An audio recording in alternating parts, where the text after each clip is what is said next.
Hello viewers, இது உங்கள் beauty garden. இந்த பதிவில் மிளகாய் செடி செழிப்பாக வளர்கிறதுக்கும் நிறைய காய் காய்க்கிறதுக்கும் சில டிப்ஸ் சொல்ல போகிறேன். இது காஷ்மீர் மிளகாய் இலை சுருட்டல் வந்திருக்கு. இது வைக்கும்போது நல்லா செழிப்பாக இருந்தது. இப்போ தான் இலை சுருட்டல் வந்திருக்கு. இது ஒரு நாள் விட்டு ஒரு நாள் நாங்கள் மீன் அமிலம் ஸ்ப்ரே பண்ணிட்டு வரேன். அப்படியும் சரியாகலைன்னா நுனியெல்லாம் கட் பண்ணி விட்டுருவேன்.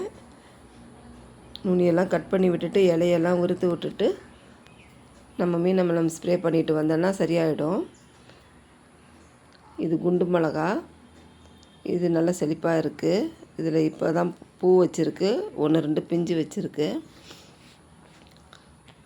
இதில் சத்து குறைபாடு இருந்தது, இலை சுருட்டல் வந்துச்சுன்னா நம்ம 1 லிட்டர் தண்ணியில் கொஞ்சம் சுண்ணாம்பு கலந்து வேர் வழியாக ஊற்றி விடலாம். மிளகாய் செடியில் நிறைய டிப்ஸ் பூச்சி தொல்லை இருக்கும். இது ஆந்திரா மிளகா. நல்லா ஊசி ஊசியாக இருக்கும், நல்லா காரமாக இருக்கும். இதில் நிறைய பூ வச்சுருக்கு, காயும் நிறைய காய்ச்சிருக்கு. இதுவுமே ஆரம்பத்தில் எங்களுக்கு இலை சுருட்டல் வந்து ரொம்ப தொல்லை கொடுத்துச்சு. இதுக்கு நுனியெல்லாம் நாங்கள் கட் பண்ணி விட்டுட்டு மீன் அமிலம் ஸ்ப்ரே பண்ணிட்டு வந்தேன். மீன் அமிலம் பிடிக்காதவங்க பழக்கரைசல் கூட ஸ்ப்ரே பண்ணலாம். இதில் பாருங்கள் எவ்வளோ காய் இருக்குதுன்னு. நிறைய காய் கொத்து கொத்தாக இருக்குது.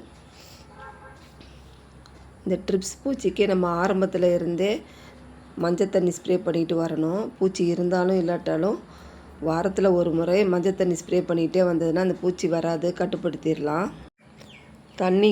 வெறும் தண்ணி கூட நல்லா ஸ்பீடாக ஸ்ப்ரே பண்ணால் அந்த ட்ரிப்ஸ் பூச்சியெல்லாம் போயிடும். இலைக்கு பின்னாடி இதுக்கு கருப்பாக இருக்கும். அதுங்க நீங்கள் நல்லா ஸ்ப்ரே பண்ணிங்கன்னா அது சரியாக போயிடும். அதோடு அந்த தொல்லை இருக்காது உங்களுக்கு. இதுக்கு மண் கலவைன்னு பார்த்தீங்கன்னா சாதாரண தோட்டத்து மண் 2 பங்கு மாட்டு எரு, 1 பங்கு கொக்கோபீட், கொஞ்சம் வேப்ப முன்னாக்கு கலந்து வச்சேன், கொஞ்சம் சாம்பலும் கலந்து வச்சேன்.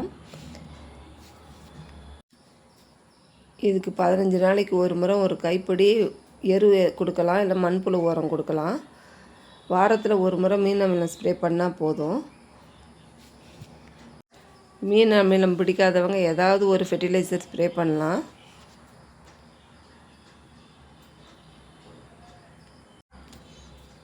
இந்த வீடியோ உங்களுக்கு பிடிச்சிருந்தா என் சேனலை சப்போர்ட் பண்ணுங்கள், சப்ஸ்கிரைப் பண்ணுங்கள். தேங்க்யூ.